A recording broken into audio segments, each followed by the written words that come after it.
What's up, Falcons Nation? It's your boy Jew coming at you with another Atlanta Falcons video. As always, Falcons Nation, rise up. In today's video, I want to talk about my final thoughts for this upcoming NFL draft. And also, I want to talk about today's press conference with Terry Fontenot and our new head coach, Arthur Smith. But if you're new to the channel, please hit that subscribe button. Hit the notification bell so you'll know when I've done Atlanta Falcons content. Hit that like button for your boy. I really appreciate each and every one of you guys for continuing to tune into the channel. I appreciate you guys helping me reach 1,000 subscribers. We are on the quest to 2,000. And I do want to put a quick plug out there. Tomorrow night, we will be going live. You can join from my page here at Jew Talk Sports. You can stream it from Mad Mike Sports Channel or Atlanta Falcons Nation. The whole crew will be going live tomorrow. We'll be covering the first round of the NFL draft, which kicks off tomorrow at 8 p.m. Eastern Standard Time. You're not going to want to miss it.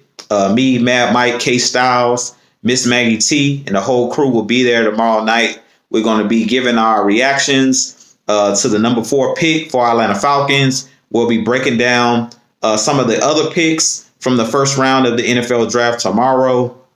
And I'm super excited that we're less than or about 24 hours away from the NFL draft kicking off.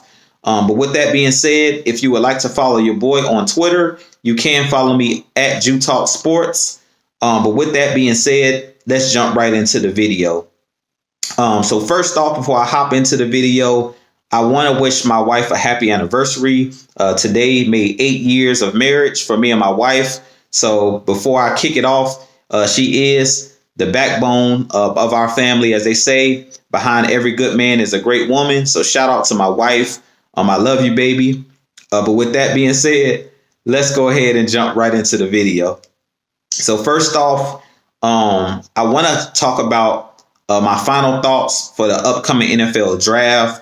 What I believe the Atlanta Falcons should do in this draft. Personally, if you've been watching my channel, you know that I'm a huge fan of Kyle Pitts, the tight end out of the University of Florida. He is a generational talent, and I believe the Falcons shouldn't hesitate if he's there at 4, which I believe he will be there at 4 because I believe the first 3 picks will be quarterbacks. I expect the Atlanta Falcons to take Kyle Pitts. It's been a lot of rumors going out that if Justin Fields is still there at 4, if he's not drafted, if the 49ers decide to take Mac Jones, there's some rumors out there that the Falcons may take Justin Fields at 4. Personally, I believe that the Falcons should go with Kyle Pitts.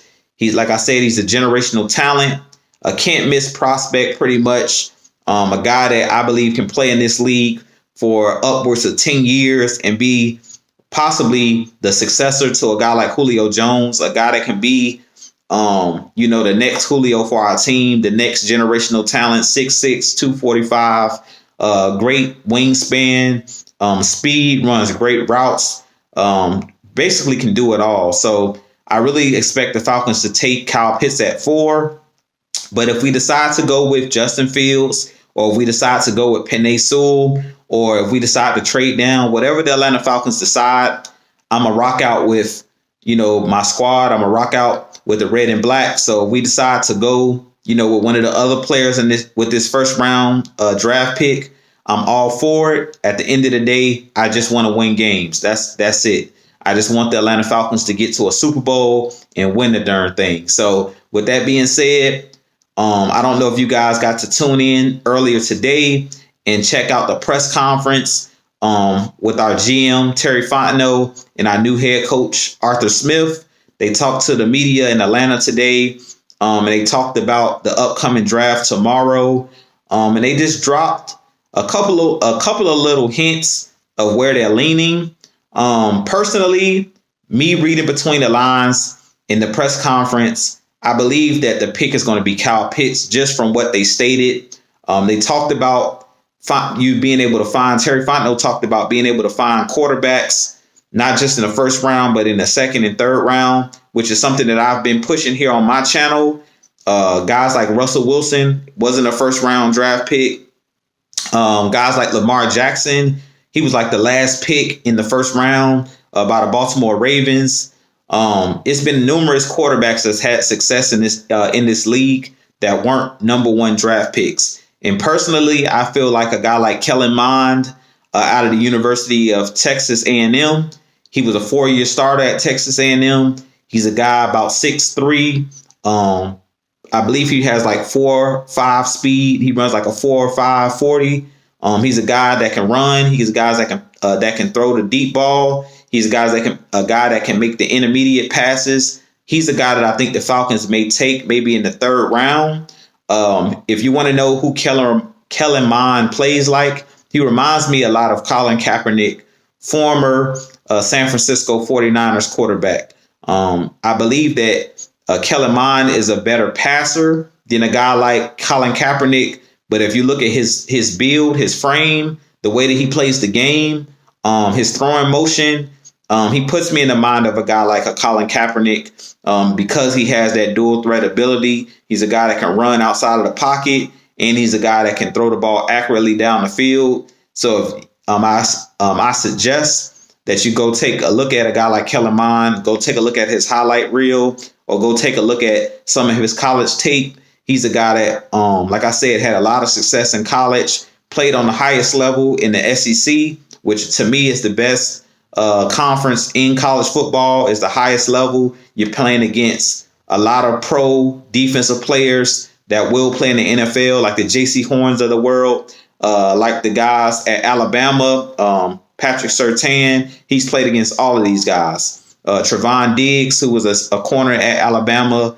2 years ago. So he's played against the top competition, and he's also beat a lot of the top competition in college. So I really love Kellen Mond. I think that he's a guy that the Falcons should go with if they're going to draft a quarterback in the later rounds. I do believe he could possibly be the successor to Matt Ryan later on, maybe 3 or 4 years from now. I could see Kellen Mond taking over the reins and being a guy, or also being a guy if Matt Ryan were to get hurt, that could come in and do some things with this Atlanta Falcons offense because he has a ton of experience. I feel like a lot of these young quarterbacks that are coming into the game, Zach Wilson, Trevor Lawrence, he has some experience, but none of these guys have as much experience as a guy like Kellen Mond, who played all 4 years and started all 4 years in college with Texas A&M.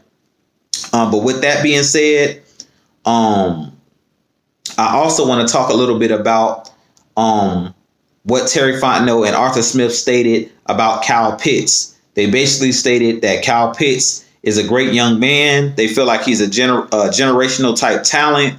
They believe that he's a guy that will fit the Atlanta Falcons scheme. And I really think that he could possibly be the guy that the Falcons are leaning toward. Like I said, it's too early right now to, decipher, because they're playing it so close to the vest. It's too hard to decipher where we're going to go with that 4th pick. But they also talked about in this press conference about trading down. And basically what Terry Fontenot stated is we have to keep in mind, if we trade down, we have to look at the value of the players that might be there. If we trade down, what position, where these players may fall. Meaning, if you trade with a team like the New England Patriots, who sit at the 15th pick in the first round, you may not be able to get an impact player at that 15th pick, because by then, majority of the guys that are going to be impact players from day one may be off the board. Guys like Pat Surtain that we may want, guys like J.C. Horn may be going at that point, guys like Penei Sewell, Kyle Pitts, and pretty much all of the quarterbacks at that point may be gone. So if you do trade back, it doesn't sound like we're willing to trade back that far. It's going to have to be a team that's close, like I would say in the top 10. It has to be a team that's in the top 10 or top 12. If you move outside of that top 12, I believe you're not going to be able to find a quality starter from day one that's going to be able to hit the ground running. You may find a player that could be an edge rusher, maybe a guy like Greg Rousseau, a guy like Jalen Phillips. They may be that, you may be able to draft one of those guys 15 and beyond or below 12. And if you were to get one of those guys, maybe those guys eventually will be guys that can come in and be impact players. but I don't believe those guys can come in like day one, like a Kyle Pitts, and be, that number one starter day one. I don't believe that it's a lot of guys in this draft that can come in day one and be starters, other than Pat Surtain, other than J.C. Horn, guys like the quarterbacks that we've seen in this draft, like Justin Fields, Trevor Lawrence. I believe that Trey Lance is a guy that needs a couple of years to sit. Zach Wilson. It's only a handful of guys that can come in. Penei Sewell. It's a handful of guys that can come in and be, day one starters. Guys like Rashawn Slater, the offensive tackle / guard out of the University of Northwestern. He's another guy that I can see as a starter. But most of these guys that I'm naming are probably going to be drafted in the top 10. So it's going to be hard to find guys that can be day one impact players from day one out of the top 10. Out of the top 10 to 12 guys, I don't think that you're going to be able to find guys after the 12th pick that can be guys that can come in, day one and be starters and hit the ground running and be impact players. I believe that most of the edge rushers in this draft are developmental type guys where they're going to need a couple years to be in the system, and they're going to need a couple years to be groomed to be guys that can be impact star players. But guys like Kyle Pitts, I think he can come in year one and be a Pro Bowler, be a star. So I really think that the Falcons are going to go with Kyle Pitts. I can't see them, bypassing him. I believe that his talent is just too great. And I don't believe that Terry Fontenot, I don't believe that he wants to take a big risk and miss out on a guy that is right there in front of our face, a can't miss talent, a generational talent like a guy like Kyle Pitts. So I really think just from what I could, from reading the tea leaves or what I took from today's press conference with Arthur Smith and with Terry Fontenot, they talked about bringing in guys that can come in and help us from day one. Because we are so tight with the cap, we don't have cap space to sign any more free agents pretty much at this point, unless they're going to play on vet minimum deals. We really don't have any we don't have any money right now as far as being able to bring guys in under the cap. We're right at the cap at this point. We're going to need pretty much the remaining of our funds to sign the guys that we're going to bring in this draft class. So it's going to be really, really tough, for us to try to bring in any other veteran talent, unless we decide to trade Julio Jones or we decide to trade, a player like after June 1st. They said we trade Julio Jones, we will have $15 million, I believe, we would save under the cap. But personally, I don't think it's worth it. I don't believe if you trade Julio, you're going to be able to bring in the compensation or be able to acquire the talent that Julio Jones is. I really feel like if the Falcons want to win now and have a chance at winning the Super Bowl, it doesn't make sense to draft a quarterback. It doesn't make sense to get rid of Julio Jones. It doesn't make sense being that you kept Matt Ryan and he's pretty much impossible to move for the next 2 years. To me, it doesn't make sense to get rid of a guy like Julio Jones if you're keeping Matt Ryan around. It doesn't make sense to get rid of, his best weapon and a guy that he's played with his whole career and a guy that he has great chemistry with. I do feel like a lot of people overlook chemistry. It's going to take time for a guy like Kyle Pitts, if we draft him, to develop the chemistry with a guy like Matt Ryan. Even though he's a great talent, he's still going to have to learn what Matt Ryan likes, the way that Matt Ryan likes him to run his routes, the way that Matt Ryan wants him to, break down the field on certain plays. When plays break down, he has to learn how to improvise. And Julio Jones and Matt Ryan are great at improvising. If you remember last season against the Minnesota Vikings, it was a play where Matt Ryan, the play broke down. Matt Ryan started to scramble, and then he hadn't broke the line of scrimmage, and he was able to backpedal, and Julio Jones broke up the field and was able to score a touchdown. He just broke off his route and ran up the field. Things of that nature. Learning how to come back to the football. When Matt Ryan gets in trouble and he's under pressure, learning how to come back, break your route off and come back and catch the football. Those are things that you have to get on the field. You have to develop over years. You have to develop that chemistry. That's not something that you develop overnight, or that's not even something you can even develop over, a few practices. That takes years. It takes game experience. It takes a lot of experience to learn how to do those type of things. A prime example is a guy like Calvin Ridley. When he came into the league, he was a guy that he had to learn how to improvise with a guy like Matt Ryan. He didn't understand, breaking off his route, coming back to the football. And Matt Ryan threw a couple of interceptions due to him not understanding those things. So with that being said, it doesn't make sense to me to get rid of a guy like a Julio Jones at this point.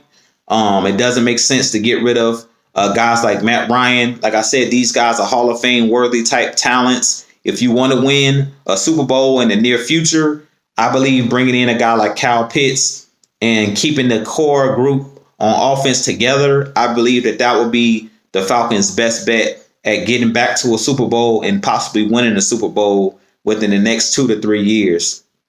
But with that being said, this being your boy Jew, I also really quick just want to run down a couple of positional needs that the Falcons have that we must address in this draft. I'm just going to do that really quickly here on the end of my video. First off, the Falcons need to address edge rusher, as we know, and it's a ton of guys in this draft that we can go out and get at the edge position. We also need to address the offensive line. We must take at least one offensive lineman in this draft because we have to build that depth. We need to build depth at that guard position. Right now, we're not too sure if we're going to use Matt Gono to be the starter at guard or whether we're going to actually draft somebody to come in and be the starting guard this year. But we are going to have a competition. So I definitely think that we must draft an offensive lineman in this draft. Another position that we must draft in this upcoming draft is the safety position. We must bring in a free safety or a guy that can be multidimensional, free safety and strong safety. I could easily see the Falcons drafting 2 safeties in this draft, but we definitely absolutely have to draft at least 1 safety in this draft. Also, I can see the Falcons taking a corner in this draft, but one of the 9 picks that we have, and also possibly taking another wide receiver because you always have to stock up on wide receivers. You always want to stay young at the wide receiver position and bring in guys because you're not going to be able to re-sign everybody that we have. We're really loaded right now at the wide receiver position with Calvin Ridley, Julio Jones, Russell Gage. So one of these guys are going to be the odd man out, possibly Russell Gage. So we're possibly going to need a guy that can play in the slot and that can replace a guy like Russell Gage. Or if we're looking to bring in a bigger guy that can be more like a Mohamed Sanu type of player, that can play the role that Laquan Treadwell played last year for us. Maybe we look at a guy like TJ Vasher, who I mentioned previously in my previous videos. You guys can go and check that out. He's a guy that's about 6'6", a big frame, physical type guy. I can see the Falcons taking a wide receiver in this draft and also quarterback. Those are the picks that we have to, those are the positional needs for our Atlanta Falcons we must address in this draft. I could possibly see us drafting 2 offensive linemen. I said a guard, but we may need to also look at a center as well because Matt Hennessy is going to be his first year starting, and we may need to bring in some competition for a guy like Matt Hennessy as well. So with that being said, this has been your boy Jew. I know it's a lot to unpack in this video. I really appreciate you guys continuing to tune in to the channel. But with that being said, I'll holler at you guys in the next video. I'll see you guys tomorrow night, 8 p.m. Eastern Standard Time. We will be going live to do the first round of the NFL draft. But I appreciate each and every one of you guys. As always, Falcons Nation, rise up. If you're new to the channel, as I always say, please hit that subscribe button. If you enjoy my content, definitely hit that subscribe button for your boy. hit that like button. I really appreciate you guys. And as always, peace.